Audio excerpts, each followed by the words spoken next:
My name's Dinom Lezersom, and my role in the early days of INFINITI was primarily on the product side, but I was part of the original launch team of the brand back in the late 80s. My basic responsibility was product communication, which means to create and tell the stories around the product and the brand that would be used in marketing and PR and things like that. The team that I was part of was an extraordinary group of individuals. Bill Bruce, who was the original head of the INFINITI division, inspired us to bond as a family. What was remarkable about them was the chemistry that we had. There was definitely a lot of camaraderie, a lot of fun, and a lot of hard work. Many of us still keep in touch, even today, more than 30 years later. We willingly worked the long hours, and we willingly sacrificed, in many cases, other aspects of our life because we wanted to. We didn't have to. Nobody told us to. Nobody told us what time to come in or what time to go home. We just did what we felt was necessary for our cause, for our mission. This was something that many of us, especially Bill, had wanted to do for years. But for him and for us, it was about people. It was about not just the customer, although that was at the center of everything, but the people in the brand, the people on the team. It was a very caring environment. And so that's where it transcended sort of the normal workaday relationships where you're professionally aligned and turned into some lifelong friendships. I think the role that I played was to constantly blur the line between the product, the retailer, the brand, the people. That's one of the things that I got both from Bill and from Mr. Oka, the chief designer, chief engineer on the project, was this was all one whole seamless thing called INFINITI. There was not a hard division between how we treated people with the product and how we treated them at the dealerships. When you think back to the mid-'80s, when all this started, Japanese cars and Japanese brands had just begun to earn their stripes as high-quality, high-value vehicles.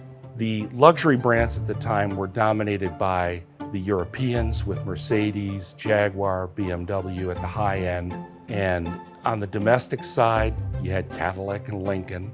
And that was really what led to the Horizon Task Force, which was the study team to determine whether or not a Japanese brand would be viable in this country. Can we, Nissan, sell a luxury vehicle in the United States and make a go of it? Looking out to what could be, looking out to the edge, and then maybe looking a little bit farther. And that horizon idea is very applicable to the feeling that we had of not just trying to sell more cars tomorrow, but looking at the horizon and what could be.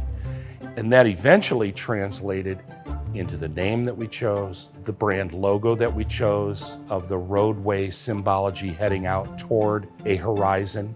No other brand had ownership in their philosophy, their core philosophy, much less in much of their marketing. And so if you look back at the definition of the total ownership experience, the major points only included one on product. Everything else was people, treatment, service. This was unheard of. And I think that was very inspiring to a lot of us, is to know that it was something different. It wasn't just another car. What I really got excited about with INFINITI was this idea of breaking the mold and doing something different. I had spent time in product planning. I had spent time in manufacturing and engineering. So I was always working on things that were next. And I loved that part of it. I loved thinking about the future. And I think what's infectious about that is this hopefulness, this idea that I can help make the future better than today. It's really gratifying. Part of the reason I'm so interested in talking about INFINITI at this time is because of my love and devotion to the people who were on that original team. It sounds cliched now because it's thrown around where it's not deserved, but it really was family. And to tell that story, to be able to represent the dozens of people that were involved at the beginning, is both a high honor and high responsibility, because I want to get this right for them. and I want to get this right for Bill and his memory so that this story does live and can help influence people in the future.